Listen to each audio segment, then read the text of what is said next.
The UFC is headed to Azerbaijan, Baku. We are coming to you with an incredible main event of Baku Fiziev versus Manuel Torres. We have great fights all throughout the card, and I'm here going to break down all of those fights for you guys. And so let's not waste any more time. We are 24-7 in the last 3 weeks since we started tracking in June, up over 18.5 units. So make sure you guys are tailing. Make sure you guys like and subscribe. Drop down who you guys are picking in the comment section, and let's get right into it. So the early prelim opener of Tahir Almakan versus Jefferson Nascimento. And guys,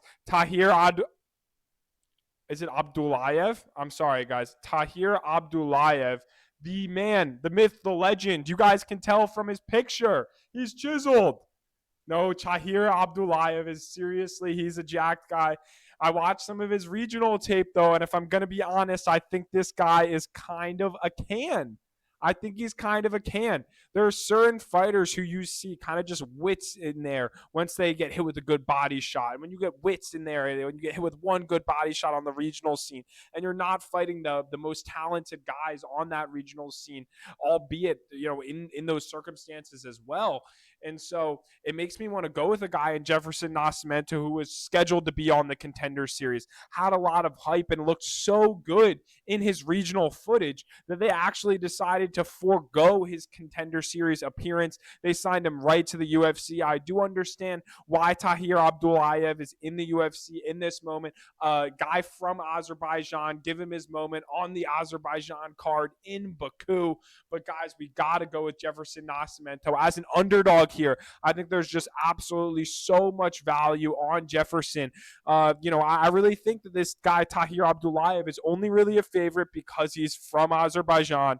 And if it's a close decision, I will be scared. I'm not going to lie. But I think Jefferson Nascimento is kind of just better everywhere. I think Tahir Abdullayev doesn't really have much of a future here in the UFC. And I think Jefferson Nascimento does have a future in the UFC. And so I got to pick a guy in Jefferson Nascimento here. And Jefferson Nascimento is on the betting card as well, guys. And if you want to see the betting card, you guys can see all the breakdown of the video. Make sure you skip to the end. The betting card is always going to be at the end of these videos. And so moving onward and upward, we got Bekzat Almakan versus another guy, Matsumoto, Matsumoto. When I first saw this and I was making my betting card, I thought I made a mistake. I was like, wait, I got Matsumoto and Jefferson Nascimento. I thought I had 3 bets on the same guy, and I was like, wait, what am I doing? But no, we got Matsumoto against Bekzat Almakan. And man, this is an incredibly close fight. Matsumoto has looked very, very good in his UFC career, but he's coming off of a loss. And same with Bekzat Almakan, looking in that fight against Alessandro Topuria, but we absolutely loved Alessandro Topuria in that fight, and Topuria was able to get the job done, and I really think that this fight is going to be a close one.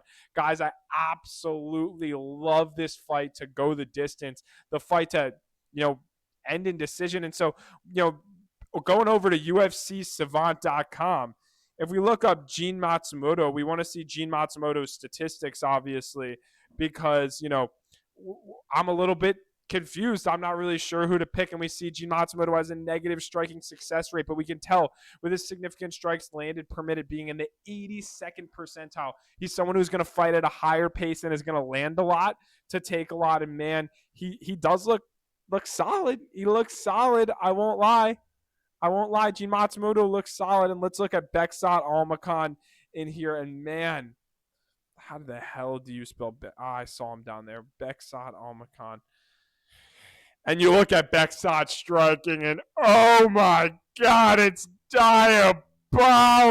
A 70.8 striking offense plus, guys, a negative 2.12 striking success rate. And yes, if you look at the guys that he's fought, Brad Katona, yeah, he beat Brad Katona, lost to Umar, lost to Alessandro Topuria.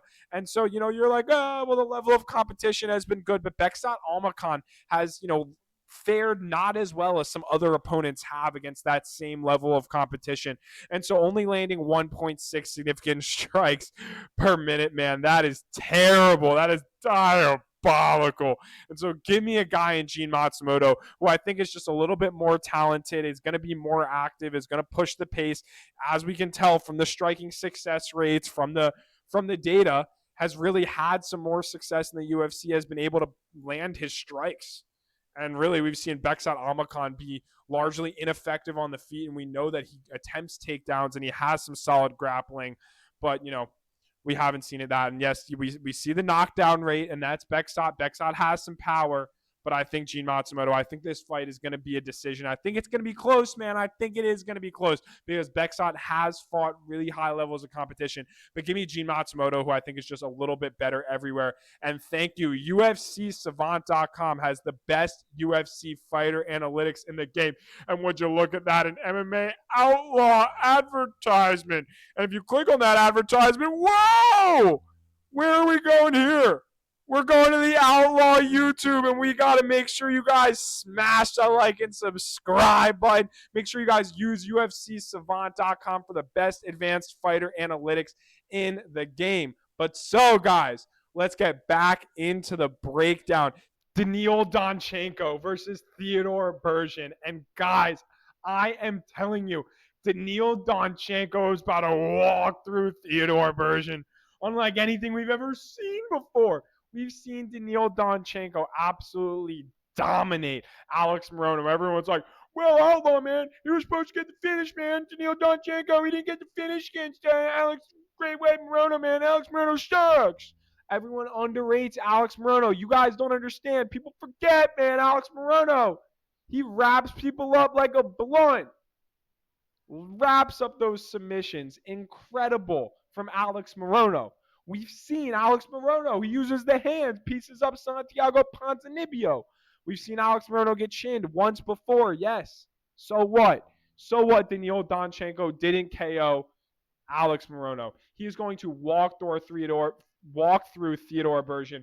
And guys, Daniil Donchenko, when I tell you guys he's a real prospect to watch in the UFC, Daniil Donchenko, he's legit, man. I don't think he's quite like a champion level, but he is certainly, I believe, a top 15 level fighter. Gives you those Rafael Fiziev vibes who we see in the main event of the evening. And so would love to see Daniil Donchenko get that KO win here. And I think it happens over Theodor Berggren. And so moving on, we got Kaan Ofli versus Kaan Ofli, mate. Kaan Ofli versus Javier Reyes. And, man, this is going to be an absolute scrap, guys. I have no idea who I'm going to pick in this one. Guys, earlier in the week, I was absolutely loving Javier Reyes. Then I was like, man, Kaan Ofli's got a chance. Kaan Ofli is not bad in Javier Reyes. Man, he leaves his chin out there to be hit, guys. And, boy, do I have a long shot for you here. Kaan Ofli by knockout. Just listen to me. Guys, just listen to me. Just listen. Kaan Ofli by knockout. Plus 1,000. 1,000. 1,100 on some sites. I've seen it as far as 1,200. Man, that is some value. I think Javier Reyes wins the fight. But like Kaan Ofli, I know he's a grappler. Mate. But Kaan Ofli to win by KO should be like plus 500, plus 550, plus 600. You're giving me 10-1 odds, 11-1 odds, 12-1 odds some places. I think that could be a value play there on Kaan Ofli. We'll see how it is when we get closer to the event, guys. But I do think Javier Reyes probably wins the fight here. I think he's the more well-rounded guy.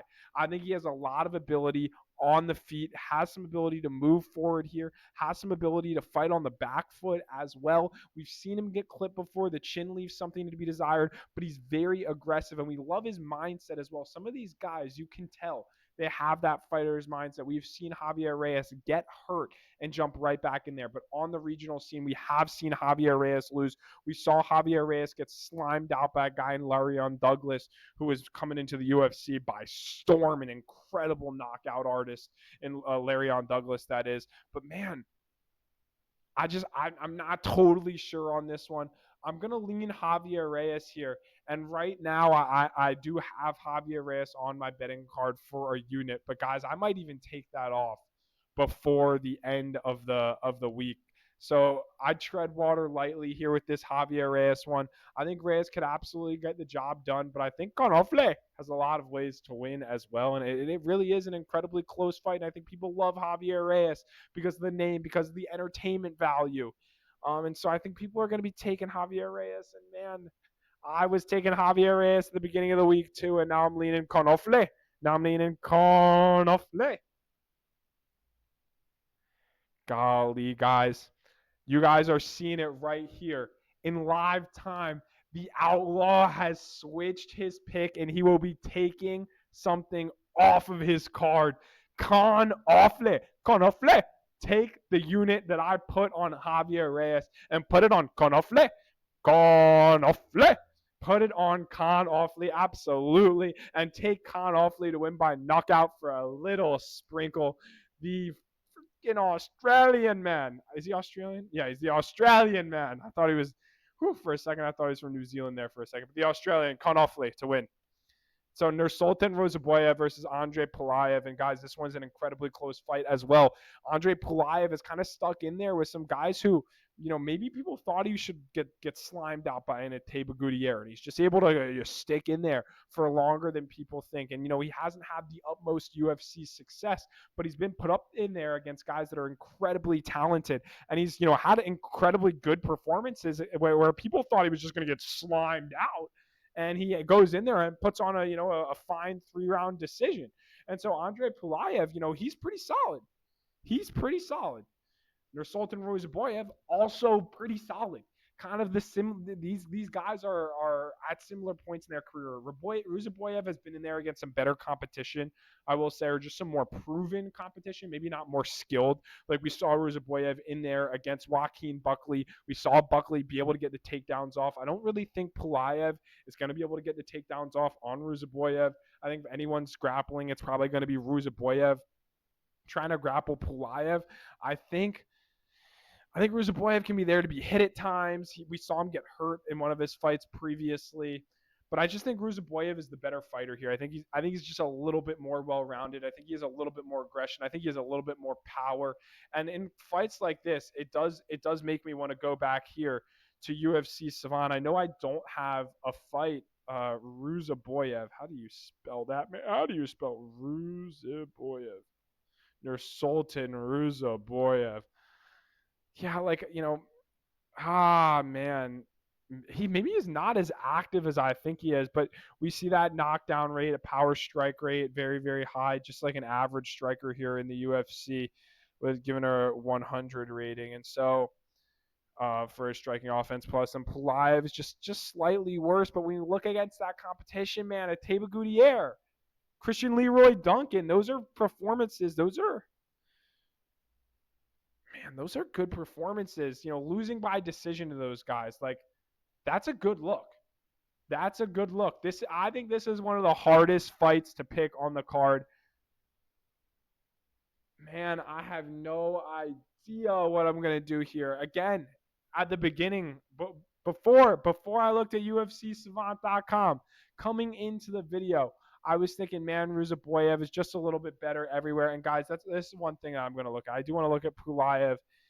Man, that takedown defense, I'm going to go 0% is probably he's never had anyone take him down in the UFC before, huh? Or never had someone attempt to take down. Then we're looking at Ruziboev again. Man, Nursulton, yeah, takedown attempt, takedown accuracy, you get about an attempt per fight. This fight is so difficult to pick. Guys, do not bet on this fight. That would be my takeaway. Or if you're going to bet on this fight, you got to bet Pulyaev, just generally because of the value. If I'm feeling like this is, I feel like this is a 55-45 fight maybe, and Ruziboev's like minus 240. And so I'm leaning Ruziboev, and I'm going to go with Nursulton Ruziboev because I think he's slightly the better fighter, and I think he has more aggression, but I'm really not sure on this one, and the statistics are making me lean Pulyaev. But sometimes you can't just rely on the statistics. Got to use UFCSavant.com to get those statistics, but sometimes you got to make informed decisions based on what you watch as well. And so I'm going to go with Nursulton Ruziboev here, although I am intrigued by Andrey Pulyaev. And so Abdul Rakhman Yakhyaev versus Julius Walker. And man, we saw Julius Walker go in there against high levels of competition. I mean, who put Julius Walker in there against, man, let's, oh no, what's happening? What's happening, guys? What do you look? Oh, no, you guys can't see. I'm trying to pull up UFC Savant for the fellas here. Where are we? No. Getting lost. All right, UFC Savant right up here. When we look at when we look at Julius Walker, to say he's plus 450 for a reason, guys. When we go back here, we look up Julius Walker. This is the catch. Julius Walker is not that bad, guys. People forget, man. Split decision loss to Alonzo Menafield. That's not that bad. Yes, he got KO'd by Dustin Jacoby. Yes, he's a little bit soy. That's not bad, though. But, man, 100% takedown defense. That will not last long. He defended that takedown against Alonzo Menafield, but Abdul Rakhman Yakhyaev running at you, throwing big punches at you. You're cooked. Like, you're cooked if Yakhyaev is trying to grapple with you, if he's trying to strike with you. Really, Abdul Rakhman Yakhyaev is going to be in contention to be a future light heavyweight champion. And if you're going to be a future light heavyweight champion, you get by a guy like Julius Walker. And I'm sorry, guys, for the brief interruption. My camera keeps glitching out, so I had to start over the broadcast here. But Abdul Rakhman Yakhyaev is going to run through Julius Walker. Give me a first-round submission win for Abdul Rakhman Yakhyaev. And so, Farman Hasanov versus Eric Nolan. And Eric Nolan stepped in on short notice against Bangsar Susurkayev, allowing Susurkayev to fight twice in 4 days. And Eric Nolan just absolutely sucks, guys. Farman Hasanov is just a better fighter from the regional tape that I have watched. He is Azerbaijani. I think this could be a close decision here. And so give me Farman Hasanov. I have trouble with names, guys, but I watched his regional tape, and the announcers were having trouble with his name as well. But he looks like a much more complete fighter than, I'm drawing a blank on the Azerbaijani who's fighting in the first fight of the night. He looks like a much more complete fighter than him. He looks much more talented, much more put together, much more polished. And so I think a guy who looks just a little bit more polished, coming in here, stepping in, facing a guy in Eric Nolan, who, let's be honest, is not very good. Yes, he lasted in there a little bit longer with Susurkayev than everyone thought he would, but Susurkayev was kind of playing with his food a bit. And so give me Farman Hasanov to beat Eric Nolan very easily. And so moving onward, we got who do we, no, not Ikran.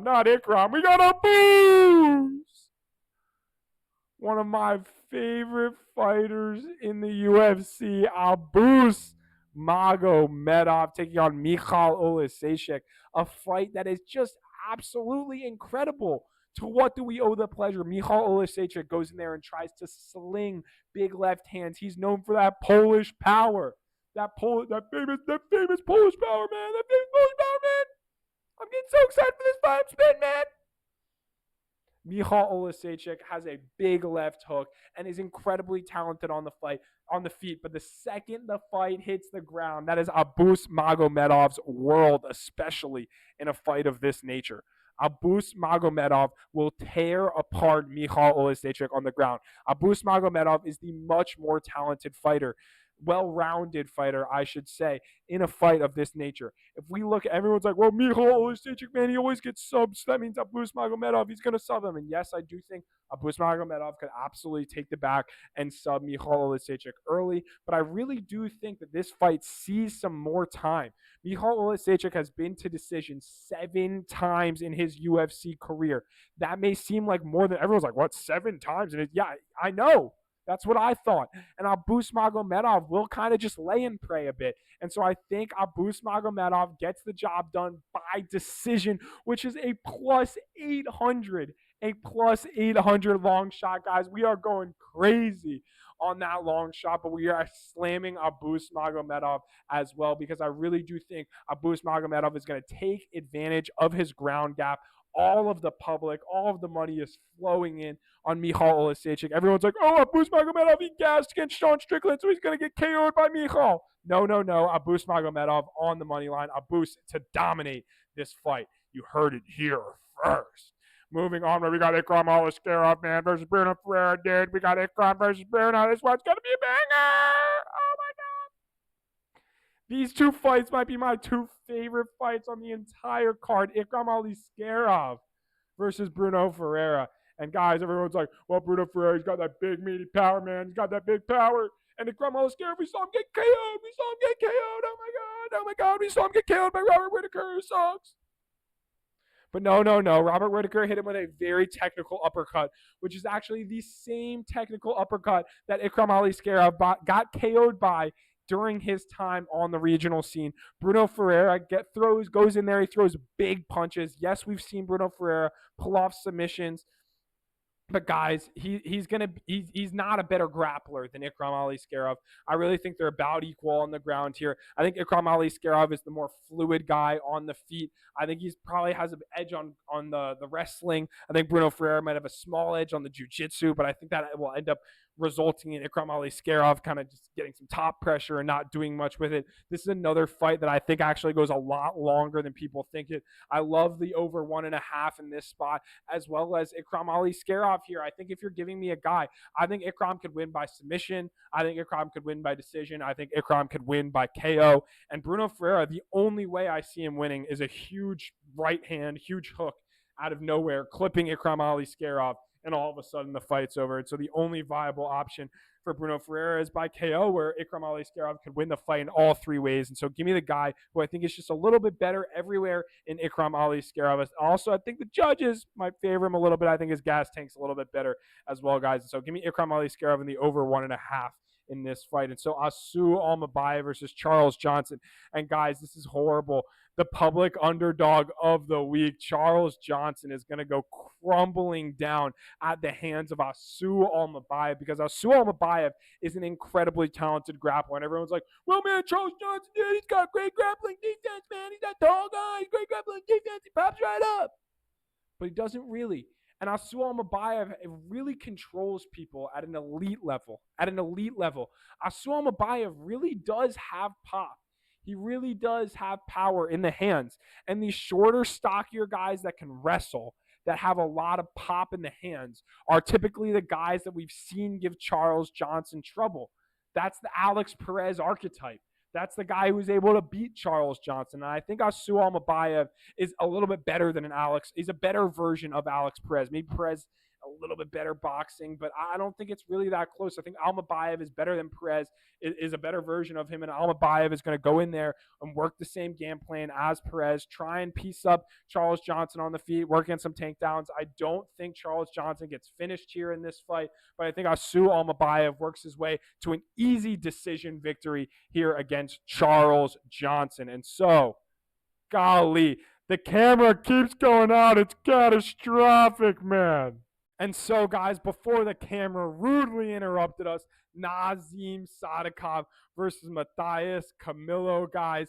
And, man, Matthias Camilo, man, he's like an early stage Charles Oliveira. And don't hate me yet. Everyone's like, oh, you're an outlaw. There's no way. You just call this guy an early stage Charles Oliveira. What the fuck are you talking about?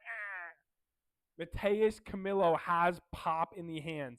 He is a very, very dangerous fighter. But at 25 years old, there have been some accusations on Twitter and by some fight fans that maybe he's a little quick to give up. Maybe he's a little soy. Maybe once that cardio goes, maybe once he gets a round or two out of him, he just soys up and curls up. And we saw that even in his win when he lost the third round against Vyacheslav Borshev.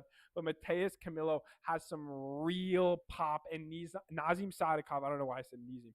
Nazim Sadikov, man, does he get clipped a lot. Does Nazim Sadikov get clipped a lot? And so you're like, whoa, what does that mean? That means we go to UFCSavant.com and we look up Nazim Oh my God, UFCSavant.com has trending articles so you can read about UFC 2, and you can just click on this ad and seamlessly like and subscribe to MMA Outlaw TV. That sounds like a great idea. But Nazim Sadikov, right, guys? We've seen him get clipped so many times. So many times you see his chin rating in the 34th percentile. Guys, yes, he knockdowns, and he gets knocked down so much. We've seen him get knocked down so many times. Significant strikes absorbed per minute, has a negative striking success rate as well. His striking offense rating plus, not very good. It's not like he's fighting a guy in Matthias Camillo whose strike rating success plus is very good. But guys, Camillo at a plus 200 underdog. Yes, he's 1-1 in the UFC. Look at this, man. Oh, man. Camillo has only won UFC decisions. I know. You're seeing, oh, Nazim Sadikov, he's a more active guy, and they're similar styles, so I'm just going with Sadikov, man. Camillo has pop, guys. He has pop, and Sadikov gets hurt all the time. And so give me Matthias Camillo to KO Nazim Sadikov in the first or second round. And so Shara Magomedov versus Michel Pereira. And there's not much to say here about Michel Pereira, a man who should absolutely retire. I don't know how old he is, but he looks like he's like 41. I feel like we've seen Michel Pereira for forever. That hairline keeps going farther and farther back, and I can't talk because mine's moving too. And so, Michel, I'm sorry I ever said anything. I'm just trying to keep mine intact. Michel. And so we got him facing off against Sharp Bullet. And man, Sharp Bullet is the better striker. I see Sharp Bullet kind of like this MVP guy who's going to be in and out. He's going to strike. He's probably not going to do much damage. I honestly think Sharp Bullet by points here is the way. I think everyone's going to be like, oh, Sharp Bullet. Let's take Sharp Bullet by knockout, man. Michel Pereira gets knocked out all the time, dude. Michel Pereira's going to gas and he's going to get knocked out, which could happen. But Sharp Bullet by decision is like plus 175, plus 200 on some books, and the KO is a massive favorite. And so got to go with Sharp Bullet by decision here. We've seen Sharp Bullet pull off decisions before. Very, very talented striker, can move forward, can move backward. Needs to be careful in the first round with Michel Pereira. Michel Pereira, especially in that first minute, can cause a lot of danger. But I expect Michel Pereira to kind of just stand there on the feet and move around on the back foot a little bit. As he gets tired in the second and third round and kind of just survive. And so give me Sharp Bullet. Let's get the job done by decision, man. You know what that means? We got Manuel Torres in the minute, man. Where's Rafael Fiziev, man? The card. Guys, and this freaking website sucks, man. UFC website sucks, which is exactly why you guys should be using UFCSavant.com anyways. But Rafael Fiziev taking on Manuel Torres, the man headlining every single Azerbaijan card, the Azerbaijani himself, the incredible Muay Thai legend, Rafael Fiziev. We saw him lose twice to the current champion, Justin Gaethje. And we saw Fiziev have great performances earlier in his UFC career. We all remember that crazy KO win over Renato Moicano. And that great win, who did he fight? Was that Jalen Turner? A great win over Jalen Turner as well. But Rafael Fiziev has been in there against some absolute dogs. And he's a Muay Thai guy, right? We just saw him in there. Man, who did we just see him in there against? And he looked terrible and he got pieced up. And that guy just fought. He didn't. Why am I? We just saw. Oh my God, I'm drawing a blank because we just saw him fight too. Oh no, what's happening to me? I don't know why I'm drawing a blank on how Rafael Fiziev just fought. But man, Fiziev in that last fight against Mauricio Huffy, right? Against a very, very talented striker, he really, really struggled with the length and the power of a guy like Huffy. Huffy has a lot better timing than Torres is. Torres is definitely more of like a hurricane. I'm just coming at you. Oh, big left hand sprinting in, with the double shuffle into it to get all the pop into it. But Manuel Torres will put your lights out with one shot. I think Mauricio Huffy is the same way. But Mauricio Huffy kind of sniped Fiziev over and over and over again, where I think Manuel Torres will kind of come right after Fiziev, which is a little bit better for Fiziev. I think that gives Fiziev an edge. And guys, I think this fight ultimately is an incredibly close fight. But I think Manuel Torres is going to move forward and knock out Rafael Fiziev. I just think Manuel Torres has that equalizer power. I mean, if we want to go to UFCSavant.com, we can look at Manuel Torres' power strike numbers, but you just have to imagine they're off the chart because this guy Manuel Torres, man, yeah, if you look at that, 98th percentile in his power strike rate, 3.9 knockdowns per 15 minutes, which is the 99th percentile. This guy has some of the most pop we've seen. His striking offense rating, he has a positive, significant, a striking success rate. And I do think it's important to look at a guy like Fiziev. I know he's a very talented striker, but the numbers and my eyes tell me that Fiziev can be beaten. And we've seen it against Gaethje now. We've seen it numerous times. We've seen Fiziev lose. And so although he's had those crazy spinning wheel kick over Brad Riddell, man, that was a crazy knockout, man. People forget, man, Rafael Fiziev is so good. Look at this Rafael Fiziev, man. He KO'd him once. But no. Give me Manuel Torres to knock out Rafael Fiziev. And that sends us into the two more parts of the video. And guys, we're going to be speed running through every single pick. And right after this, we're going to be jumping into our betting card. And so if you guys haven't liked and subscribed already, make sure you smash the like and subscribe button. We're on the road to 300 subscribers. Every subscriber counts. But speed running through the card, we got Manuel Torres in the main event over Rafael Fiziev. Give me Shara Bullet by decision over Michel Pereira. Give me Mazim Sadikov to lose in a big upset to Mateus Camilo. Give me Asu Almabayev to dominate Charles Johnson. Give me Ikran Oleksiejczuk to beat Bruno Ferreira. And give me Abus Magomedov. Those odds are way off. The fight's more like a minus 130, minus 120, minus 110, minus 110 type of fight. Farman Hasanov is going to win against Eric Nolan. Give me Abdul Rakhman Yakhyaev to dominate Julius Walker. Give me Nursulton Ruziboev to beat Pulyaev. And I think that's a fight that's going to be very, very close. Give me Kaan Ofli in the upset over Javier Reyes, a pick that we switched even after we made the betting graphic. So we'll switch that before we post it to Instagram, guys, but we're not going to adjust that for this video. And so, guys, you're just going to have to take my word for it. We're taking Javier Reyes off the card and adding Kaan Ofli and Kaan Ofli by KO. And so give me Daniil, Donchenko to win. Give me Bekzat, Almakan to lose to Matsumoto. Give me Jefferson, Nascimento, who very recently became a favorite over Tahir, Abdullayev. Jefferson, Nascimento, I got him at plus 100. Try and find those underdog odds. I really do think he's a lot better than Tahir, Abdullayev. And so moving onward to the betting card. The best part of the day, baby. Yeah, baby. Yeah, baby. Yeah. The betting card, baby.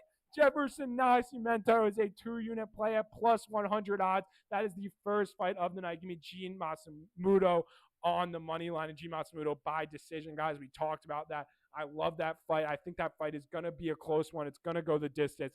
And Matsumoto, it's just going to be a little bit better everywhere. As I said earlier, guys, we are taking off Javier Reyes and adding a unit play to Kaan Ofli, the other side of that fight, actually. We're adding a unit play to Kaan Ofli, and we're adding a half-unit play to Kaan Ofli by KO at plus 1,000 odds. Kaan Ofli by KO, half a unit, wins 5 units, man. Yeah, baby. So Abus Magomedov at minus 110 odds. Guys, shop around. I got those on Polymarket. Try and find it on Kalshi, wherever you can. But Abus Magomedov for 3.85 units to win 3.5. Got Abus by decision. Crazy long shot. And everyone's like, well, why are you putting a unit and a half on the long shot? Guys, when I personally model a number, Abus by decision, to be a plus 420 underdog, like a plus 420, right? That's what I thought the line was going to be.